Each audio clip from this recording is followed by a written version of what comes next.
the Now That We're a Family podcast. You want me to start? Yeah, you're going to start by telling me I look glamorous. Oh. Wow.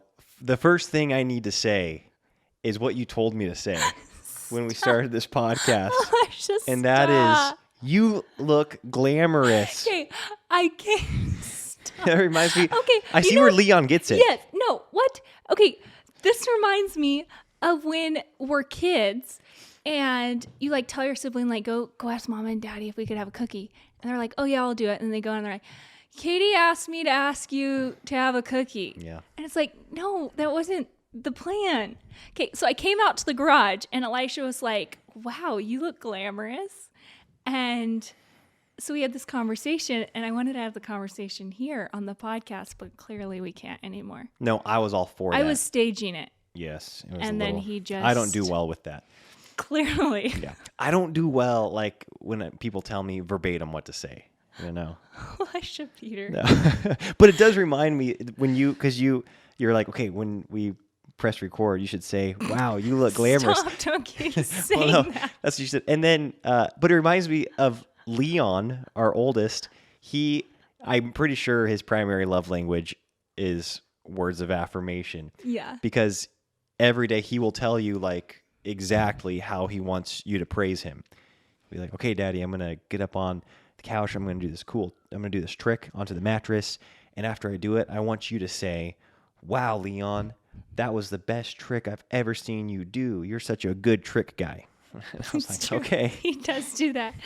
Well, I kind of I was just kind of proud of my shirt because I got it at a thrift store and it was like $70 and I got it for $7. So the tags on it. I think the poor girl couldn't figure out when to wear it, which is the same as me, which is why I'm wearing it in a podcast. It's just out in my closet. Anyways, okay, so we're going to talk about cultivating a relationship-building family culture. That was my working title, and I told it to Elisha, and he went cross-eyed. So we're probably going to have a different title for the podcast, but in my brain, that's what we're talking about today. I do like how well you say the title. Can you say it again? What? No. Yes, because cultivating can you say it one more time? Cultivating a relationship-building family culture. Yeah, you say it really well, but it is many words. It is. You guys, well, anyways, that's what we're talking about. And there's one main phrase that I want to talk about through this whole podcast, and that's carefree timelessness. And I don't even know where we got this term, carefree timelessness. It was around a dinner table. We were married, and my dad came home, and he had heard something about carefree timelessness. Do you remember that? So this is since we've been married? Yeah. I thought and this was a home phrase. And he was like, relationships need carefree timelessness to grow. Is that the first time you'd heard it? Yeah. No way. I had assumed that your family had used this term forever because it's such a part of your family's vernacular now. But yeah, it's we use it all the recent. time, but it's been recent. It's been since we've been married. Okay, Yeah. real quick. I just want to comment on this because I don't want to go through the whole episode. There's like a light shooting me in the eyeball. Is that going to matter? The one that's coming over your head? Over your shoulder? If you can live with it, then I think. Okay, then we're good? Okay, yeah. Okay, that's great. And why I want to talk about this carefree timelessness is my dad came home and he was like, oh, he read in a book or he heard somewhere that relationships need this element of carefree timelessness to thrive. And we do use this word all the time now. But Elisha and I, you guys know, we're big proponents of doing things together. As far as our families did things together, we see that as being very integral to our families, developing great memories, developing great friendships, and all those things. But what was interesting is when I kind of look at other families who were raised in similar ways, they didn't have that same element of carefree timelessness, even though they were doing everything together. Interesting. So like they did family evening Bible times. They did morning devotions. They all homeschooled together. Maybe they gardened together or they did sports together. But it was really focused on performance rather than fun. And it was very outcome based instead of just enjoying the journey. And like the whole reward and the whole goal of the experience was to have an experience. It wasn't to reach this like ideal outcome. And I think that's something our families did really well, was that we did things together, but with an element of this carefreeness. Yeah, I love that. And I agree that was definitely a common theme in my upbringing as well. And it's certainly something that you and I think since we're aware of it now, we notice it when it's happening. Yeah. We'll be like, oh my word, that was such a carefree, timeless afternoon, you know, where we just got to spend so much time with each other and the kids, and we were all together and there was no agenda, and it felt so relationship rich. And so now that we like have that phrase, we'll point it out more often than not. And I think you and I have talked about how badly we want to take like a carefree, timeless family vacation, hopefully before the summer's over. Yeah, we're really bad at that. Yes. We don't really take vacations. We take trips. And meaning like we'll go over to Elisha's family's house with the goal of like doing a bunch of concerts, and it's fun and we love it and we love hanging out, but we're thrashed. Yep. And yeah, so tired. And it's the same thing with my family. We usually go over with there being an agenda. Yeah. Whether it's a holiday or we're going to like record a few podcasts with them, or you're going to do some videos with your mom, or just having a really strict, rigid schedule where there's some kind of outcome, there's some kind of reason we're getting together. And that timeless element of it, we're going to get into a few examples of things like that, but it's just something that it really allows this organic, like all you have to create is the environment for that carefree timelessness where it feels like we could just hang out and then you don't really know what's going to happen. And I think that's really cool because I think sometimes, I know for us as parents, we don't know what our kids need or what the relationship needs all the time. And what is needed in that situation will kind of grow in its own way. yes. Anyways, I know that sounds kind of weird, but I wanted to talk real quick, like kind of tie this in and give some examples with like the 5 love languages. Because I'm reading a book called The 5 Love Languages for Kids. It's really, really good. I really suggest people read it. Just to tie them in real quick or remind us of them. It's physical touch, quality time, acts of service, words of affirmation, and gifts. Gifts. Right? Yes. And so something that they say in this book is that kids' love languages can change. And I really like that because a kid isn't in a box and we don't want to put them in a box too soon. Otherwise, they don't have room to grow and breathe and develop into whoever God created them to be. But right now, Louise is physical touch, Lucy's is quality time, and Leon's is acts of service. And not acts of service, wow. Yeah. I was Words like, of well, then affirmation. that's changed recently. Like, you didn't update me on that one. No, words of affirmation. And so, for instance, if we went on a camping trip, right, and that was, I think the kids are knocking on the garage door. They're playing outside with a friend. So a friend meaning someone that's 15 and making sure that they're okay out there. AKA a babysitter. A babysitter. Yeah. They love when she comes over and hangs out with She's them. also though. a friend, So yes. that's why I said that. But then I was like, our kids are like 4, 3, 2, and 0. People are going to be concerned that they're just hanging out with friends by themselves. The neighborhood kids. Yeah. So if Elisha went on a camping trip, for instance, I wrote some things down just as or we all went on a camping trip. Okay. This is a family camping This is a family trip. camping trip. Okay. Okay. I feel like my mom, where I'm like holding my notes so close to my nose and then far away, because this might kind of make some, I can't really be discreet.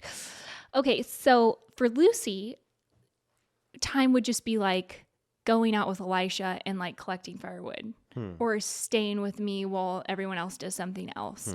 My love language is quality time. So I feel like I love that Lucy's is quality time right now. I honestly hope it stays that way because she's our only girl at this point, and it's a way that I feel very loved being with her and she feels very loved being with me. So it's a fun combination for me.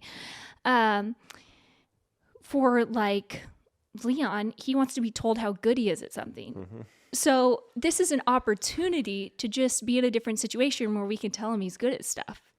And then for Louis, it's just like having your arm around him, snuggling at the campfire. If we had a kid who was not words of affirmation, what's the other Acts one? of Acts of service service. and gifts, Yeah, yeah. it could be like helping him set up his bedroll or helping him, set up. So even though it's just this environment, it can specifically cater to each one's specific needs. Yes. And That's what I'm saying. I think something that you said prior to you going into the 5 love languages, which I think is crucial to note, because I think every family's dynamic is going to cater to this naturally to different levels. Meaning, like, I think my dad naturally created, without even thinking about it, carefree, timeless situations. Yeah. That was his personality. Whereas I don't think your dad's personality naturally does that. No, so I think some he families needs will to, naturally do this. Yeah. I think my dad just naturally had an environment where everybody just felt like they could let down. You could play a card game, you could open a book, you could talk about an article you read that day, and everybody was in the living room every night, and it was just such a wouldn't you say, just a carefree, like no agenda, there's no timeline, there's no deadline, and everybody, I think felt like they could air it out however they wanted to, and so it was naturally, I feel like, that environment because of my dad's personality and the way he led our home. Whereas your dad's personality he's a little bit more of a doer, I'd say. Yeah, like, my mom and my dad are just like, what's the next thing? What's the next thing? What's the next thing? Always on the move, always on the go. They don't naturally think to just sit down for hours on end in the living room, I would say. Well, I think they value it and they do it, but they have to make an effort to do it. They do it at different times naturally. It wouldn't be like a consistent natural pattern. Sure. Does that make sense? Like every once in a while it would be like, oh, this is just a carefree timeless moment that just happened organically. But sometimes they were definitely facilitated. Yes. A lot. I'm interrupting today's episode to tell you of something that is very important to me and I think could be of great interest to you. Voetberg Music Academy.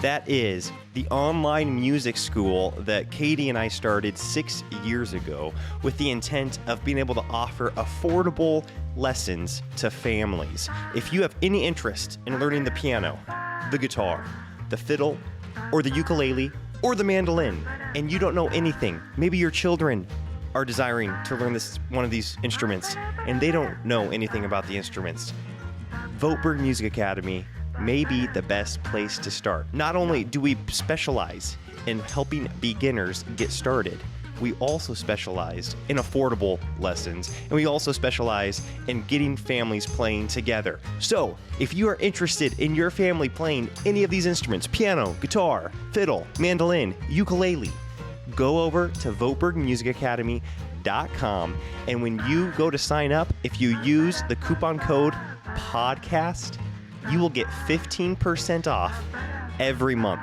Because it's a monthly subscription, it's already crazy affordable, but you'd get 15% off that crazy affordable price every month if you use the coupon code PODCAST. So head over there, enjoy your lessons. Can't wait to hear your progress. Now let's get back to today's episode. Yes. A lot in our home. Yes. And I would encourage you guys as listeners, I thought this was fun and a fun exercise to do, to look back on your best memories and see which ones had a carefree timelessness involved and what was that activity that you were doing. So, because a lot of people, you hear it in the country songs, you hear it in people's memoirs. Often it's like camping, fishing, cooking, driving to a sporting event or talking about it afterwards. Yeah, road trips. Yeah. Road trips. All these things are like big, people will mention them consistently over and over and over. It's like, oh, my favorite memory with my dad or my favorite memory with my mom. These quintessential moments. And what they all have in common is that element of carefree timelessness. I think of like throwing a ball too, just going back to like love languages. I think that's like a carefree timeless element often when you're like, you throw a ball to Leon, right? You tell him how good he is. He's stoked. Yes. Louis comes over for the high five every time. Yes. And for Lucy, it's like, oh, you're focusing individually on me. Right. So it's the same activity. Right. But it has this element that can just love each one of the kids in different ways. Yes. And I do like too how you differentiated between having a very outcome-driven activity, or there being a very specific goal in mind, because clearly those are good and necessary too. If you have a family work project where you've got a timeline, you're like, hey, maybe it's even an act of service for a neighbor. You're like, we're going to go put in the neighbor lady's sprinkler system. We've got to have it done by tonight because we're going back to work tomorrow. That sounds really random, but we did that. That's why you brought it up. Yeah, that's why I brought that up. Yeah. Everyone's like, what? We did it, not Katie and I, Katie's family. Yes. And I was with you guys. Yes. We did it, yes. But all those other activities, I think, are a part of the greater ingredients too. I think serving together as a family with a desired outcome is necessary. Wow, if you guys heard, that was Leon. He's totally fine. They're playing games outside. So, so working together, serving together, those are great things. And so we're not saying that carefree timelessness is better than those things or you should do it instead of those things. I think it's different than those things, and you need to be able to acknowledge that. Yeah. Yeah, this isn't like a full recipe, because I don't even know if there is. There's definitely not a step-by-step recipe for developing family culture. I want to talk about this one element that I think is crucial in family culture, because I think you can do those things like being together all the time, like, and your kids just aren't friends, or you're together all the time and your kids don't talk to you when they're adults. You know, a couple of the families that I know that were very rigid, but by all appearances did everything the same way as my family, the kids don't have a healthy relationship with the parents, because there wasn't this element of like heartstrings that were tied. And that can be for a lot of different reasons, but a child, I guess as a child, always felt seen and heard and understood in these moments where I was able to just let down, kind of like tiptoe my way into a conversation, or, you know, like there was enough time and freedom for me to be able to warm into either communicating with my parents, or doing, you know, having a hard conversation with a sibling, or just loosen up and have fun. I think sometimes you need those elements. So then looking into what are some things that we can do to facilitate carefree timelessness, if this isn't a natural part of the family culture. Sure. Yeah. And I think different seasons it'll be more natural than other seasons too. Yeah, I think of even when we were renting, I feel like there was a lot more carefree, timeless moments versus being home owners.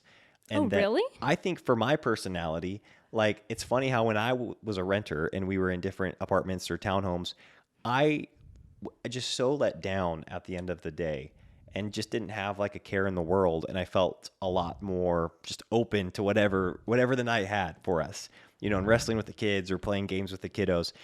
But here it's funny how I've totally become like that project, you know, like the list of projects either out in the yard or in the home, where maybe I'll be with the kids outside working in the yard, but I'm like, gosh, man, dinner's in 45 minutes. I really need to wrap up whatever this thing is that I'm doing. And the kids are trying to play games with me. And I'm like, no way. I'm totally that guy right now that I never thought I would become, where I'm like, you know, getting annoyed with the kids because they're messing up the patio that I'm trying to put pavers in, you know? Yeah, that makes sense. And so again, maybe that's just a one-off scenario, but I do think different seasons of life can change, you know, as to how common those scenarios pop up. So I came up with 3 things that I think can help facilitate that carefree timelessness. That's what I'm talking about. Whenever there's like numbers or ABC, you know, 1A, 2A, then ABC 1, 2, 3. Yes, I love stuff like that. So give me your 3 ways we can be happier in every way of life. Stop. I want to hear We're it. like so opposed to like there being formulas to stuff, because I think we've seen formulas lead families wrong, because you put all your faith in the formula instead of in Christ, and you're thinking that you can do it or we could do it. We're really, Christ is the only one who can lead us and keep our children's hearts. So yeah, I think that we view them as tools. Yes. And like tools aren't an end all, you know, but it can help you get to a desired outcome or to a desired goal. And a tool might be a good use in a different season for one person than it is for another person. Yeah. So disclaimers aside, there's 3 things that I thought of. One was saying no. One is environment, and one is new hobbies. Okay. Are you going to expound on those? Yeah. Are you ready for my TED Talk? Yes. Okay. So something that I think my family did very well with growing up was saying no to things in order to facilitate carefree timelessness. A time that was always carefree for our family, or like 90% of the time, was dinner time. It still is. Like, yes, you're right. Like we'll go over to my family's house, not get the conversation that we wanted to have maybe, and then we sit around at the dinner table and we can just talk and talk and talk. Yes. And that was just such a bonding, unifying time for our family, and dinner times would drag on for a while. Yes, hours. Yeah. We'd have arguments there. We'd talk about what we're learning. It was just an awesome time with the food there, and it still is. It's my favorite time, sitting, like, going back home to my family's house. Yes, with your family, yep. Dinner is like, the best. So my parents said no to a lot of things in order to facilitate that, because a lot of sporting events are during dinner times. Yeah, or practices. Yeah, exactly. Yeah, and practices, that's kind of what I meant. Like I wanted to sign up for a dive team. Gotcha. And you could only do dive during dinner time. I was like 14 years old at the time. And so it was just out of the question because my parents weren't giving up that time. I grew up with my dad being gone. When I was like 10 to 14 or 10 through, I don't know, now I guess as an adult, he started being gone for 3 days down in California where he would work and then being Like back 3 days per home week or? in Oregon for 4 days. Okay, that was every week? Yeah, every week. And it actually was a great flow for us because it was great. I loved it because when Daddy was home, he was home. And when he was gone, we just had our little flow. Mom was really good and organized and kept us engaged. So it worked out really well for our family. That wouldn't work for everyone's family. But that said, on the nights he was home, we were all going to be home and eating dinner together. There were definitely exceptions to this rule when I got to high school, but this is why we only played volleyball because it was a big deal for 3 months. We were sacrificing a lot of dinners together as a family. 3 of us girls played at the same time, so it seemed kind of like a more worthy... Like an actual family activity. Yeah, an actual family activity. But we didn't do track and field. We didn't do soccer. These were all sports that I did want to play. But looking back, I'm like, I actually value that was a time for my family where it came naturally to have just that freedom. And so I'm grateful my parents fought to keep it that way, even at the expense of other good things that would have been really fun to participate in. Yeah, it seems like a lot of extracurricular activities really creep into that dinner time zone because it's usually after the school hours. And so, to go to dance recitals or to dance practice or to music lessons. And we're advocates of a lot of these things. Yeah. You just have to really be selective on how frequently you have, like when you're saying yes, is it saying yes to 3 evenings a week or? And for different families, maybe that's not really your carefree, timeless thing. So it's not actually a big deal. Right. And you're getting you have these awesome memories around going and supporting a kid at a sports tournament. I know that for some of our friends, that's like a really fun family bonding time. Going to the baseball games. And so they have other times that work for their family. But for my family growing up, this was the time. Yeah, I think it was for my family until I was probably about 17, because at that time, we owned some coffee shops, and we changed our hours from closing at 6 every day to closing at 8. And so even when you were working the closing shift, we'd always be able to get home by like 6:30 and all do dinner together. But then once we shifted our hours to 8, then dinner became less of a family priority. If you were at home, there was always dinner there for everybody, but it wasn't the whole family all together because some of us would always be closing the coffee shop and wouldn't be getting back until later. And I've got mixed feelings about that. I've even told you, I was like, our family dynamic changed there a bit. And I love my family and love my growing up, but I did kind of mourn the loss of that family dinner time when the coffee shop hours shifted. Yeah, that's interesting. So saying no, I think, is the first way. If we don't naturally have that built into our life, what are some things we can say no to that are just keeping us busy, just keeping us separated, just keeping us fragmented? And then the second thing is environment. So, you mentioned that being a homeowner has kind of taken away some of that carefree timelessness for you, maybe. And for me, I think it's really facilitated it because we have more control over the environment. And so yes, you have been doing a lot of projects around our home this summer. And as a result, we hated spending time in our backyard. Sure. It was hot. There was no place to sit. Yep. The other neighbor's yard looks into our backyard. But you guys, I wish I could show you. Elisha created this little magical flower garden with this baby flowering tree. And we have a wooden swing down there. Katie, first off, there's no magic involved. Okay. So I don't want Just to mislead. sweat and hard work. I don't want to mislead people. There's nothing enchanted about it. Well, I think so. No, but I do think that it's got great potential because much of what I worked on is going to pay off later on with privacy, a lot of the trees when they grow up. Yeah, even that new flower tree I got, that I think as time goes on. You're pretty proud of the flower tree. Well, it is pretty magical. I'm grateful for it now, but I really do think that in 3 years, our backyard is going to be awesome. Yeah. But that said, it's we ate dinner out there last night. You're right. It was so fun. Elisha and I have had a few moments where we've just gone out on the porch that we made into a enjoyable space to sit at now.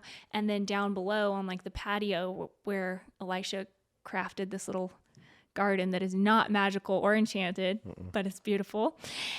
And we have places we want to hang out outside now. Yeah, you're right. So Elisha and I go hang out and visit, and the kids play around, and there's just like no element of deadline or stress or anything to do because we've created that environment. You're right. And I think in some of the apartments, we would have neighbors right outside, or we just didn't want to pour that kind of effort into the environment. So you're kind of like always on the go. That makes sense. You're right. That's a pro of what's definitely happened in me working more in the yard, is that I feel like you and I have so many like uninterrupted conversations out there because the kids are so entertained. They're so much more entertained on these evenings when they're in the backyard playing than if we're like in the living room. Then they're way more demanding a lot more of our attention. And so you are right that we have gotten a lot more. Well, yeah. I mean, I think you're right too. So there's like this give and take there. I hear you. But my second thought, I guess, was if you don't want to hang out at your dinner table because it's cluttery or dirty, or you don't want to hang out, in this specific environment, maybe change the environment. Yes. And I think if you've got the ability to do that, then by all means, go for it. This is also the same in your bedroom for us. Okay. Where are we going? I just always have to bring it back here. No, okay. Wow. I'm going here because we were staying. Remember when we were staying up in this dingy room? Yeah. It was awful. You're right. I hated the environment. Yep. It was a big time turn off. Yes.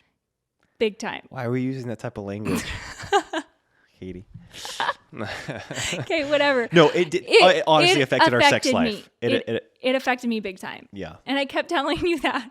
I would push past it, but it was like I had to force myself to block out the environment. Sure. Where some environments facilitate this I want to hang out and I want to be with you here and just have this carefree moment. Yes. Instead of just That totally makes sense. And I think you are right. Because a lot changed when we moved out of that room. A lot changed. Needed to make it worth your while for not staying in there anymore.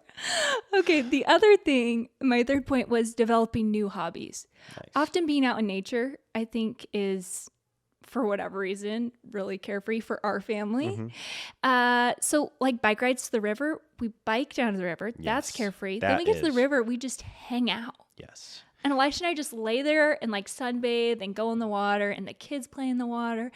And it's the most carefree you could possibly be with 4 little kids. I think so too. That investing in the bikes and the bike trailers this spring is one of the greatest investments we've ever made. It might be the greatest of our entire life when it's all said and done. No, because that has been it's really exceeded my expectations, because the ride itself is so joyful and carefree and conversational. Yeah. These paths are so quiet and smooth, and because they're paved. And Katie and I just get to talk while we're biking. Then we get to the river. We set up on our little beach area, which is almost feels private. It's private every time. Yeah. Every once in a while, there'll be maybe one other family there. But we have our own little section of the beach we go to. That's been a win. It has been a win. And I think, too, changing the environment so it is more of a win. We do have a baby who gets really sweaty and hot and doesn't like the water because he's 6 months right now. So we bought a little umbrella, a little bumbo chair, just some things to make the environment more conducive to the size of our family. Why are you... Well, no, I'm laughing at myself because of how much joy. I don't know. I feel like I saw one of my single friends that's about my age 2 weeks ago. And he's like, well, what's been going on in your life? And I basically said what I was just saying. I was like, oh, we've been riding our bikes to the river and hanging out there. We got a bumbo seat for Lawrence, and all the kids play, and Katie and I are just able to talk. And it's had such a profound impact on our family and on the dynamic. But then you go to explain it, and it just kind of sounds funny. But I don't care if it sounds funny. I love our trips to the river. Yeah, those have been really good. I think growing up, things like family mountain biking were elements of carefree timelessness. Sitting on the lift when we were going up skiing places. Wakeboarding, because we were all just sitting on a boat. We didn't own a boat, but we would borrow boats. And that was really fun time. And then not playing music for our family. And I think this is a good example of how things can be different for different people. It's not like this one size fits all activity is it's not like this activity is supposed to be fun for your family. If it's not, it's not. Right. Like, just scrap it. Because you guys enjoyed playing music. Would you say that is something that was carefree at times? Well, I think that there may have been some carefree times. I with feel like playing when I go music. to your house, you guys all get out your instruments still and just like sit around and play. I think different combinations of us will do that. Yeah. Certain siblings are less carefree. Yeah, play I mean, with? it's like some Yeah. of us just really work well, and we don't have to think, and we can just play, and it works well. Whereas Yeah. other people, you kind of have to be more intentional, and you don't connect as much. Yeah, well, playing music was always super stressful for us as a family. My siblings, they might say that they had a good experience. I think we learned other things like getting along, character, Yes. follow through. Yes. It was good, but like we tried to learn the fiddle because we wanted to be like Elisha's family and learn the fiddle. And our fiddles, you guys, have the biggest chips out of them because we'd whack each other's fiddles. Are you kidding me? No, With your other fiddle? with the bow. The bow. Okay. Isn't that terrible? That Like, is. stop talking. We'd whack each other's fiddles. I can't believe we did this. Like, no respect for the Yes. instrument. How were you? Were you like 20 or 21? How old were you? Stop. I think I was like 13. Wow. Yeah, old That's enough. actually older than I was not do expecting. that. So kind of regret bringing up the age. And then my sister Kyla, who's a little more passive aggressive in her disagreements, would just, because my sister Kelsey and I, we'd like fight over how it should go because we were both more visionary. And I love Kelsey. She loves me. We have very similar personalities in certain instances. So we really can grind on each other in stressful situations. Do you guys want the rest of my family backstory or no? And Kyla would sit over there on her cello and just go, while we're trying to talk through an arrangement, and she would not stop playing. So then we'd both whack her. Wow. Anyways, it was awful. We'd get in serious, like how you might picture a house of all girls being like. Yeah, those were those moments. Wow. The cat fights. Anyways, and then no board games. We were highly competitive in my family, and we'd always start yelling at each other over board games. So that might like be awesome for another family. It was so Right. stressful. And you Yes. and I aren't really board game people. We haven't been. Yeah, you're right. Because last time we played Monopoly, that did not go well. What happened? I cheated. Oh and my you took it word. so personally. Oh my word. Yeah, we aren't even going to talk about that. That was bad. Didn't I win anyways? I don't even remember. I think I won anyways, but the principle of it was just jarring to me. We'd been married for like a year, and that was a cruel realization that my husband cheated. Yeah. Anyway, so what may have worked for someone else's family may not work for our family, or may have worked for your family. But I think just those three things I thought would be helpful. Saying no to things, creating an environment that cultivates that, and then developing new hobbies if there's nothing that currently is just fun and enjoyable and more about the journey than the outcome. Yes. And I love this. And I think it's really good for me to keep this in mind because you and I both like checklists. We like being task driven. Yeah. And that's a really good thing. You know, when you're brought up like family music, or you brought up work projects, or sporting events, or even, you know, doing board games, maybe it doesn't have this element of carefree timelessness, but they can still be really good things for your family. You know, I think because you're working through different things. You're working through, you know, serving other people together, or, you know, getting along with each other, getting to a place where you're not attacking each other with your violin bows. You know, being able to get to that We stopped place. playing. That's what you actually didn't work through it. No, You just we quit. didn't. Yeah. We just quit. But a bunch of other really fruitful things can come of the other activities, but then distinguishing that you also need, or it can be very helpful if you've got just these carefree activities where there's no agenda, there's no timeline, there's no, I guess, predetermined outcome that you need to see happen. And again, I'm so grateful that my dad naturally, I think, created that environment. And I hear so many other people say this about my dad that aren't even family members. They're like, Oh, man, yeah, like your he's- dad's one of the few people where I feel like I can just sit and talk. And I forget he's got like 4 businesses and 10 kids and He's a freaking 30 nature. grandkids. Like, because you really have his full attention when you're talking to him. You feel like he's and full-blown retired, just sitting there, can talk to you forever, and he's got so much going on. yeah, it's admirable because he's always been that way. Crazy. Yeah. So anyways. So that is all I have for today. Yes, I love it. Those are great. Can you say the title again? Stop. No, I wanna Elisha hear it. Peter, you're How to just- create a carefree family culture. Cultivating a relationship building family culture. Yes, because that's what Katie and I are so hungry to have for our own family is a relationship rich environment in addition to other things. But we want that element in our home with each other, with our children. And I do think that even though there are so many dynamic things in humans and in relationships where you can't just say, oh, this tool is helpful for everybody. I do think there are common themes that you can take from other people's experience. You can learn from people's failures and successes. We can draw from our parents' failures and successes and try to apply some of those principles in our own way. And I think this is one of those areas that we want to be proactive in doing that. Yeah. So we will see you guys next week. Next week. Farewell. Bye.